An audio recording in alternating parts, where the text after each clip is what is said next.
Very good morning 8th class. This is Deepti Singh, your Hindi teacher. आज हम लोग पढ़ने वाले हैं मिशिका। आपकी बुक से पेज नंबर 30 एंड 31 आप ओपन करेंगे। पेज नंबर 30, काले बादल। ये कविता है जिसको सुमित्रा नंदन पंत जी ने लिखा हुआ है। इस कविता के बारे में देख लेते हैं क्या कहा है इन्होंने। इस कविता में कवि ने स्पष्ट किया है कि जिस प्रकार काले काले बादलों के बीच चमकती हुई बिजली अंधकारमय वातावरण में प्रकाश बिखेर देती है, उसी प्रकार घोर निराशामय सामाजिक परिस्थितियों के बीच मानवतावादी विचार स्वर्णिम रेखा के समान चमकते दिखाई देते हैं। ठीक, और कवि परिचय भी देख लेते हैं थोड़ा सा। प्रकृति के सुकुमार कवि, अगर क्वेश्चन पूछा जाए कि प्रकृति के सुकुमार कवि किसे कहा जाता है तो आपका आंसर होगा सुमित्रा नंदन पंत। कहे जाने वाले श्री सुमित्रा नंदन पंत जी का जन्म 1900 में अल्मोड़ा के कौसानी स्थान में हुआ था। वे अत्यंत प्रकृति प्रेमी रहे हैं। उन्होंने वीणा, पल्लव, युगान, युगवाणी अनेक रचनाएं लिखी हैं।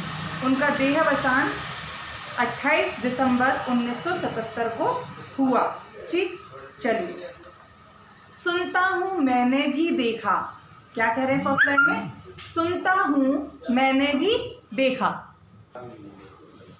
सुनता हूँ मैंने भी देखा, काले बादल में रहती चांदी की रेखा। कहाँ रहती है? काले बादल में रहती चांदी की रेखा।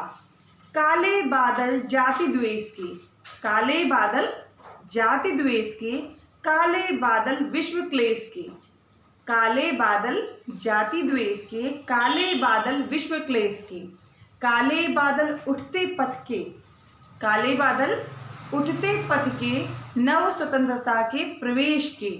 सुनता आया हूँ यह देखा, सुनता आया हूँ यह देखा, मतलब जो सुना है वो ही देख रहे हैं। काले बादल में हंसती हंसती स्माइल करती चांदी की रेखा।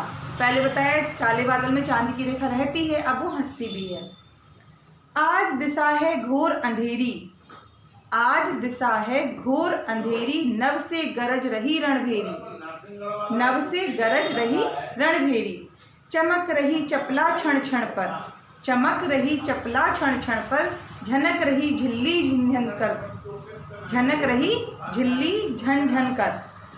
नाच नाच आंगन में गाते केका केका, काले बादल में लहरी चांदी की रेखा।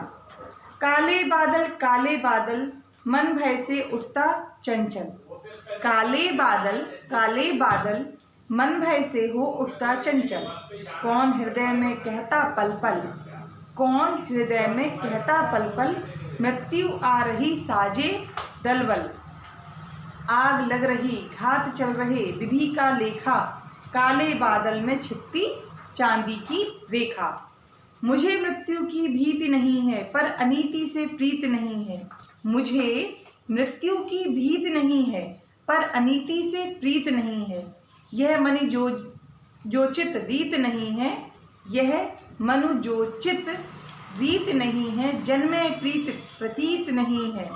देश जातियों का कब होगा, नव मानवता मेरे एका। काले बादल में चमकी सोने की रेखा, काले बादल में अब सोने की रेखा के बारे में बात कर रहे हैं। शब्दार्थ भी आप लिखेंगे। चांदी की रेखा मतलब चमकती हुई बिजली, विश्व मतलब संसार, रणभेरी युद्ध के नगाड़े, घात छुपकर प्रहार करना, चोट करना, करकी मतलब कड़कना, कड़की या चमकी, द्वेष मतलब शत्रुता, वैर या विरोध, क्लेश दुख कष्ट या पीड़ा, चपला मतलब बिजली, विधि मतलब विधाता। आप आज का होमवर्क यही है कि आपको ये पोएम लिखनी है, कवि परिचय लिखना है और कविता का परिचय लिखना है और शब्दार्थ लिखना है। ओके, फिर हम नेक्स्ट पढ़ेंगे, इसको एक्सप्लेन करूँगी और आपको मौखिक आंसर देने होंगे। चलिए आज के लिए इतना ही। Thank you.